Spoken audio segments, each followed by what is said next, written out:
श्री कृष्ण गोविंद हरे मुरारे, हे नाथ नारायण वासुदेव। श्री कृष्ण गोविंद हरे मुरारे, हे नाथ नारायण वासुदेव।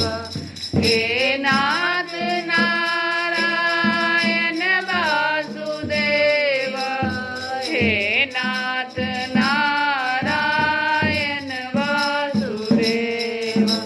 हे नाथ नारायण वासुदेव, हे नाथ नारायण वासुदेव। श्री कृष्ण गोविंद हरे मुरारे, हे नाथ नारायण वासुदेव। हरे राम राम राम हरे हरे, हरे कृष्ण कृष्ण कृष्ण हरे हरे, हरे राम राम राम हरे हरे, हरे कृष्ण कृष्ण कृष्ण हरे हरे, हरे राम राम राम हरे हरे, हरे कृष्ण कृष्ण कृष्ण हरे हरे। कृष्ण कल की कथा में हम लोग सुन रहे थे कि राजा परीक्षित यज्ञांत स्नान करके लौट गए थे।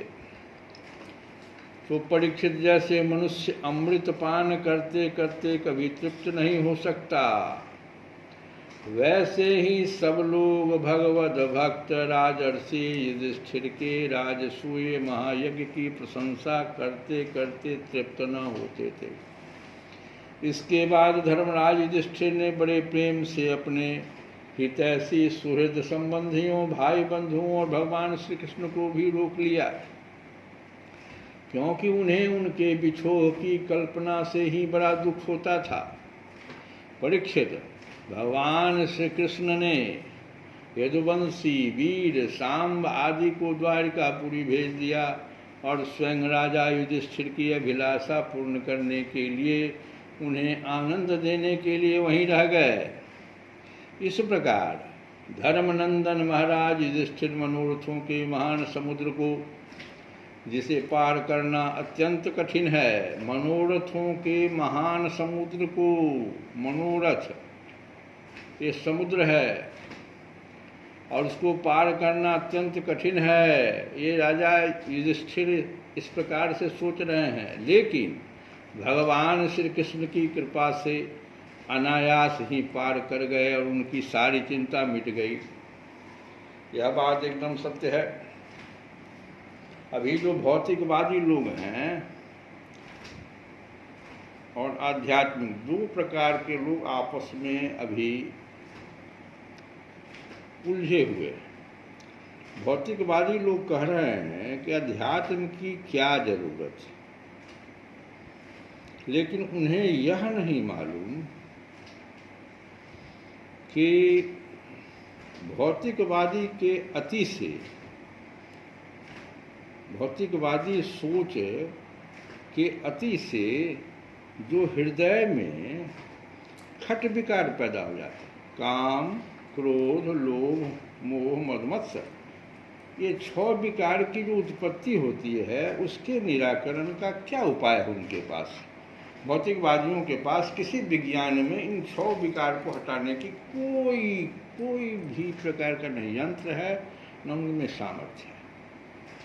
आध्यात्मिक लोग जो सोच रहे हैं कि बिना भौतिक के सिर्फ आध्यात्मिक सोच से ही संसार का कल्याण हो जाएगा, यह भी गलत है। क्यों? कि बिना भौतिक विज्ञान के आप शरीर को स्वस्थ नहीं रख सकते, डॉक्टरों की जरूरत पड़ेगी। बिना भौतिक विज्ञान के आप शरीर को स्वस्थ नहीं रख सकते, और बिना अध्यात्म के आप हृदय की सफाई नहीं कर सकते। तो दोनों की आवश्यकता हुई कि नहीं हुई? और इसी चीज को रामचरितमानस में भी गाया गया है कि तन बिनु भजन, तन बिनु भजन, इस शरीर के बिना भजन नहीं, अब वेद नहीं वरना। शरीर नहीं रहेगा तो वेद का वर्णन कैसे करोगे, भजन कैसे करोगे? तन बिनु भजन वेद नहीं वरना। एक ही जगह नहीं है, बहुत जगह है। देखो और जगह है, तुलसीदास जी ने गाया है। एक बार भगवान बुद्ध का जैसा कहानी सुनो। भगवान बुद्ध जब शुरू में शुरू किए, संकल्प लिए कि हम निराहार रह करके और हम जो है ध्यान करके अपना ज्ञान अर्जित कर लेंगे, तो एक पेड़ के नीचे बैठ करके ध्यान में मग्न हो गए। 5 दिन बीत गया, न पानी पी रहे थे न खाना खा रहे थे, तो कमजोरी महसूस हुआ। आँख खुली तो देखा उन्होंने कि गोपियाँ, कुछ नारियाँ, स्त्रियाँ, कुछ जो उस गांव की अगल बगल की थी, वो पानी भरने के लिए आ रही थी और गाना गा रही थी। तो गाने का भाव था, शब्द का भाव था कि बहुत ज़्यादा तानपुरा के तार को कस देने से भी तार टूट जाएगा, शब्द नहीं निकलेगा, और बहुत ज़्यादा इसको ढीला भी कर दिया जाएगा तो कोई तान ही नहीं निकलेगा, गाना ही नहीं निकलेगा। तो भगवान बुद्ध को ज्ञान हुआ। तो ये भी जो हम बोले तन बिनु भजन, और दो सोच जो बताया, आध्यात्मिक और भौतिक, यही इसी प्रभाव है भगवान बुद्ध का भी, कि नहीं ये रास्ता नहीं है, अति रास्ता नहीं है। जो अति हम लोग करते हैं ये रास्ता नहीं है। तो फिर बड़े भाग मानुष तन पावा, सुर दुर्लभ सब ग्रंथ निगावा। और ये मनुष्य का शरीर क्या है? साधन धाम। ये शरीर जो है साधन धाम, मोक्ष कर द्वारा, साधन धाम मोक्ष कर द्वारा, यही द्वार है। अब पाई न जेहि पर लोक संवारा। स्वस्थ नहीं रखोगे शरीर को तो नहीं काम चलेगा, भौतिक बातों की आवश्यकता पड़ेगी, डॉक्टरों की जरूरत पड़ेगी। अकबहू करी, अब यह शरीर इतना आसानी से नहीं मिलता है। भगवान कैसे देते? भगवान रामचंद्र स्वयं इसको गा रहे हैं, जो हम गाना गा रहे हैं उत्तरकांड में है। स्वयं भगवान राम कह रहे हैं कि कबहू करी करुणा नर देही। 84 लाख योनि है। कभी कभी भगवान कृपा करते हैं तो ये देते हैं, उनकी कृपा से प्राप्त होती है। तो कबहू करी करुणा नर देही, अदेत ईस बिनु हेतु स्नेही। भगवान का कोई उसमें नहीं, स्नेह बस, करुणा बस भगवान दे देते हैं। और कबहु भगति पथ कवन प्रयासा, जोगन मख जप तप उपवासा। देखो स्पष्ट है, जोग जप मख तप उपवास, ये सबको लिमिट में। भजन कीजिए, भजन। कहूँ भगति, कहूँ भगति पथ कौन प्रयासा। किस पथ से, किस रास्ते से हमको भक्ति मिलेगी? तो जोग नमक जप तप उपवासा, भक्ति सुतंत्र सकल सुख खानी, अब बिनु सत्संग। बिनु सत्संग न पावहि प्राणी। क्लोज्ड, पूरी बात को संक्षेप में भगवान ने रख दिया। सत्संग, और युधिष्ठिर को भगवान का सत्संग मिल रहा है वहाँ, इसीलिए युधिष्ठिर खुश हैं। अब आगे सुनो। नर तनु भव वारिधि कहूँ बेरो, सनमुख मरुतय अनुग्रह मेरो। अकरण धार सदगुरु दृढ़ नाम। कैसे मिलेगा सत्संग? तो करण धार सदगुरु दृढ़ नाम, नावा दुर्लभ साज सुलभ करि पावा। यह मनुष्य का जो शरीर है वह भवसागर के लिए बेड़ा है, जहाज है, और मेरी कृपा जो है, भगवान की कृपा ही अनुकूल वायु है, ध्यान दो। और सदगुरु इस मजबूत जहाज के देने वाले। तीनों चीज की जरूरत पड़ गई कि नहीं? शरीर की भी आवश्यकता पड़ गई, भगवान की कृपा की भी आवश्यकता पड़ गई, और छेड़ने वाला भी तो होना चाहिए। और तब जा करके इस प्रकार दुर्लभ साधन जो सुलभ होकर अब भगवत कृपा प्राप्त होती है ना।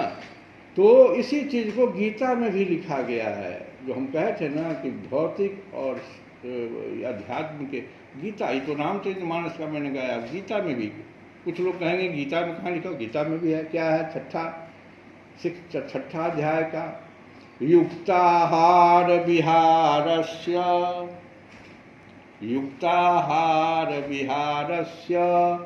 युक्त चेष्टस्य कर्मसु युक्त स्वप्नावबोधस्य योगो भवति दुःखः। योग उनके लिए आसान है जो सही आचरण पर चल रहे, अनुशासन में रहे, और जो नहीं चल सकते उनके लिए योग भी मुश्किल होगा। भगवान ने स्पष्ट शब्द जो ठीक से खाता है, इसको दूसरे में भी कहा भगवान ने, जो ठीक से खाता है, जो ठीक से सोता है, वही आगे योगी हो सकता है। वहाँ था ना जब तब मत उपवास, इसी को यहाँ बोल। नात्यस्रनस्तु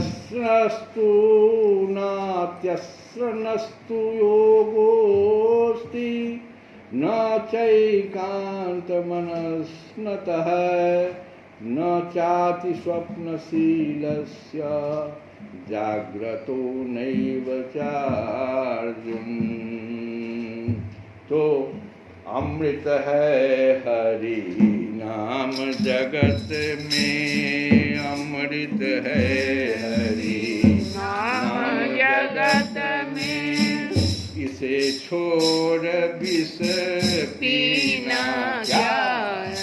इसे छोड़ विष पीना क्या? हरि नाम नहीं तो जीना क्या? हरि नाम नहीं तो जीना क्या? इसको कल फिर गाएंगे। तो आगे की कथा एक लाइन और सुन लो। एक दिन की बात है, भगवान के परम प्रेमी महाराज युधिष्ठिर के अंतःपुर की सौंदर्य संपत्ति और राजसूय यज्ञ द्वारा प्राप्त महत्व को देखकर दुर्योधन का मन डाह से जलने लगा। पूछा था ना जी दुर्योधन को डाह क्यों हुआ? दुर्योधन का डाह हुआ कि युधिष्ठिर के अंतःपुर की सौंदर्य संपत्ति को देखकर और राजसूय यज्ञ में जितना महत्व उनको मिला।